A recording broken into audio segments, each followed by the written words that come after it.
Hello everyone. My today's topic is clinical trials.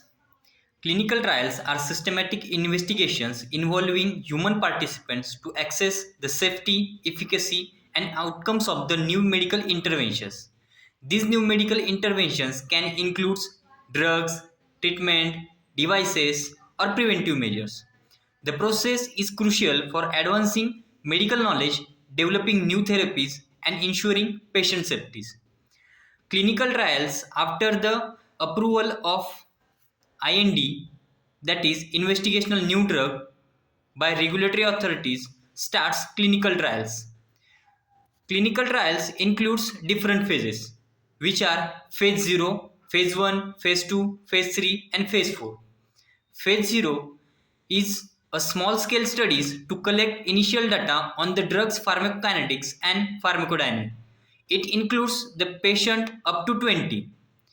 Then phase first clinical trials. This is the first stage of clinical trials which includes the patient from 20 to 80 in between range. Then initial testing in small group of patient to assess the safety, dosage and side effects.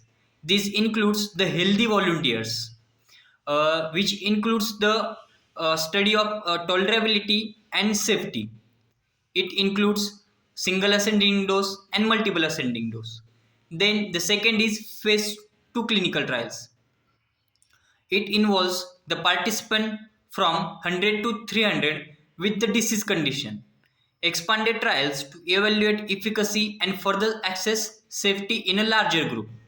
It generally includes the placebo treatment.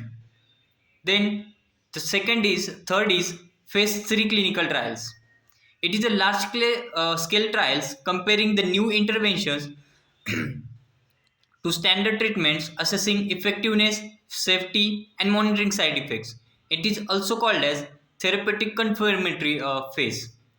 It includes the patient up to 300 to 3000. Then the last one is phase 4 clinical trials. After the phase 3 clinical trials, the NDA, that is new drug application, is submitted to the regulatory authority for approval of the post marketing, or we can say marketing drug into the market. It is a post approval studies conducted after the intervention is on the market to monitor long term effects and further evaluate the benefits and risks. It includes the detection of adverse drug reactions, which is a part of pharmacovigilance. Then the next topic is trial design. Trial design, these are the randomized control trials. Participants are randomly assigned to either the experimental or control group, which is useful for the minimizing the biasness. Then the next is double blind studies. Neither the participants nor the researchers knows who is receiving the experimental treatment and reduce biasness. Then the next is placebo control. Some participants receives a placebo, that is inactive substances, whereas the other receives the experimental intervention. Then informed consent. Participants are involved with detailed information about the trial, including its purpose, potential risks, benefits, and the right to withdraw at any time.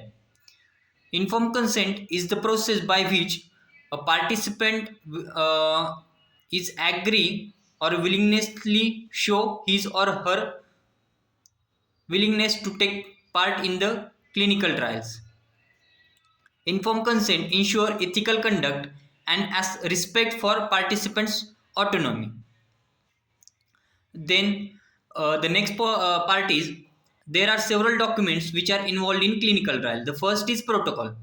This is a detailed plan that outlines the objectives, designs, methodology, and statistical analysis of the trial.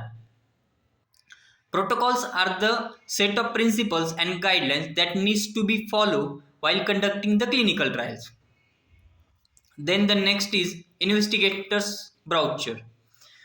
Investigator brochure is the compilation of the clinical and non-clinical data of the investigational product which involves the participation of human subjects. Then, case report form. Case report form is the form which includes the overall information about each and every person or subject involving in clinical trials. Then, institutional review board approval.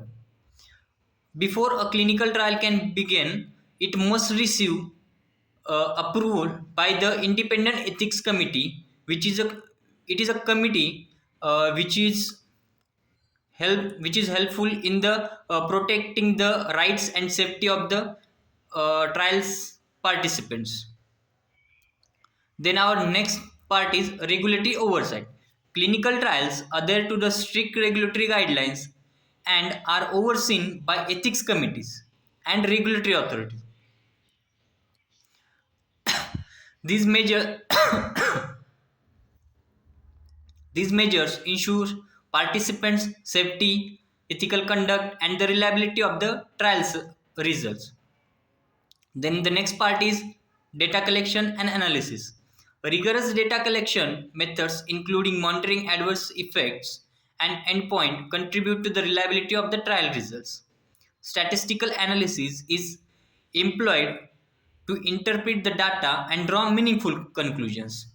Then the benefits and risks. While clinical trials offer the potential for groundbreaking advancements, participants may be exposed to unknown risks. Rigorous oversight and informed consent process aim to balance potential benefits with potential harms. Yes, that's all about clinical trials. Thank you.